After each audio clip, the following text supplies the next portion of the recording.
pagguhit ng mga banga gamit ang cross-hatching at contour shading technique. Panalangin.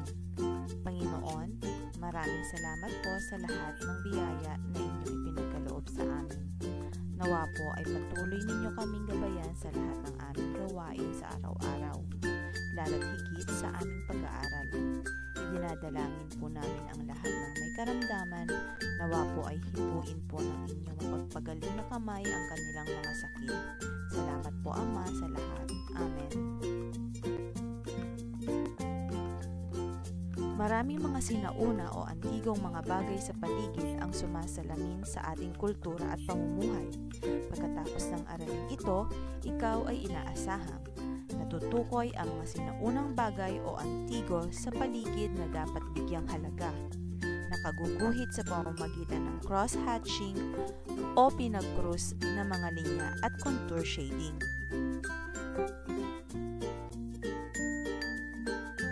Halina't ating balikan ang napag-aralan natin noong nakaraang linggo. Kumuha ng isang buong papel at sagutan ang mga sumusunod na katanungan. Puna ng tamang sagot ang patlang. Basahing mabuti mga bata.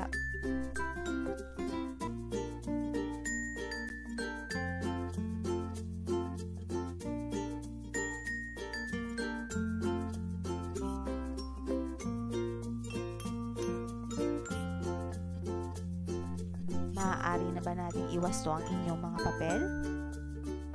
Tingnan ang sagot mga bata.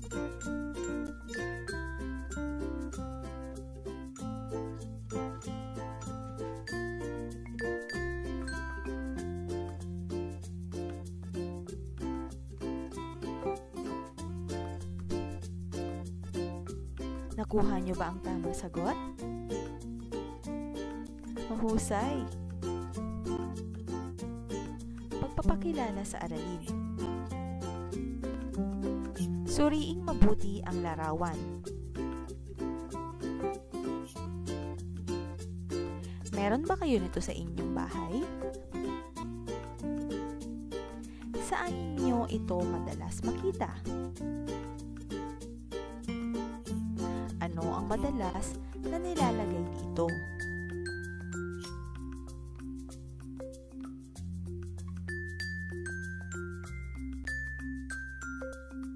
Okay mga bata, ang ipinakita nating larawan ay tinatawag nating banga. Ang banga ay ang mga luma o sinaunang gamit na pinaglalagyan ng tubig o suka. Ang Pilipinas ay may mayamang kasaysayan ng sining at kultura. Ang mga sinaunang anyo ng sining tulad ng mga banga, tapayan, at mga sinaunang tirahan ay mahahalagang yaman ng kultura na naglalarawan sa anyo ng pamumuhay natin noon. Alam ba ninyo na may mga banga na ginagamit na libingan ng ating mga ninuno? May mga banga na natagpuan sa kuweba ng Ayub sa Pinol, Maytum, Sarangani, tulad ng Manunggul Jar. Ang mga palayok na hugis at anyong tao ay ginagamit din sa paglilibing sa kapanahonang metal at tinatayang may edad na 5 BC hanggang 225 AD. Ang paggawa ng palayok na may iba't ibang anyo ng mukha ay nagpapakita ng mataas na antas ng kasanayan sa sining ng mga Pilipino noon. Ano ang pagkakaiba ng unang larawan sa ikalawang larawan? Masdan mabuti mga bata.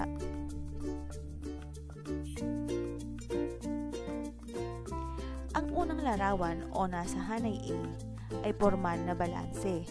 Ang mga bagay o hugis na makikita sa kaliwang bahagi ay katulad din ng mga bagay o hugis na makikita sa kanang bahagi.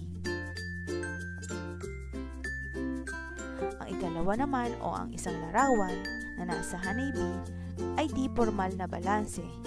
Hindi magkatulad ang mga bagay o hugis sa magkabilang bahagi nito.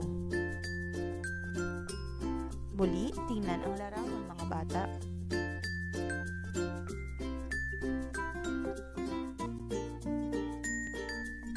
Alam ba ninyo na maaari din kayong gumamit ng ibang teknik sa pagguhit ng mga bagay upang lalo itong maging maganda?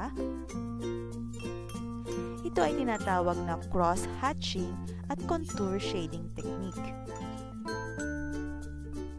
Una nating tatalakayin ay ang cross-hatching technique.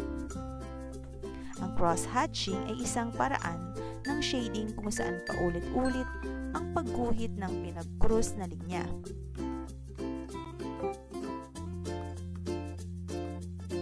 Dito naman sa susunod na larawan, ginamitan ito ng contour shading technique.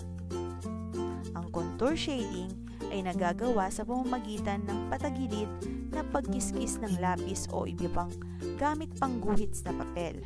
Ginagamit ito sa gilid ng ginuhit upang maipakita ang hugis nito. Pagmasdan muli ang larawan.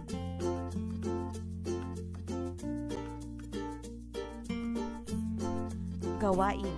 Sa gawain ito ay gagayahin ninyo ang mga banga na nasa larawan at gamitan ito ng cross-hatching at contour shading technique.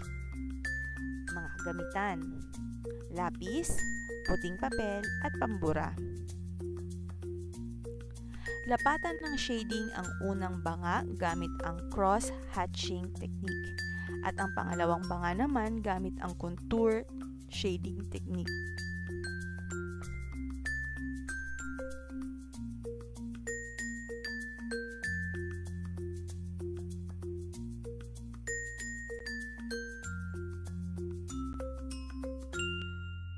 Tandaan mga bata, ang cross-hatching at contour shading ay mga pamamaraan ng shading upang bigyang lalim, kapal, at tekstura ang biswal na paningin at pandama ng larawang iginuhit.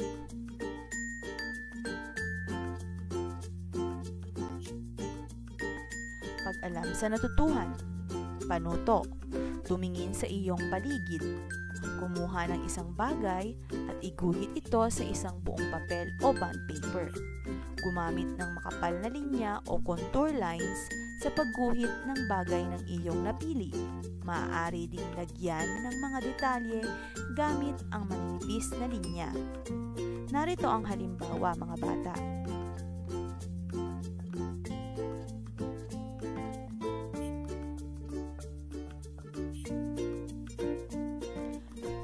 Okay, so maaari nyo itong ipasa sa ating Google Classroom. Hihintayin ko ang inyong mga output mga bata .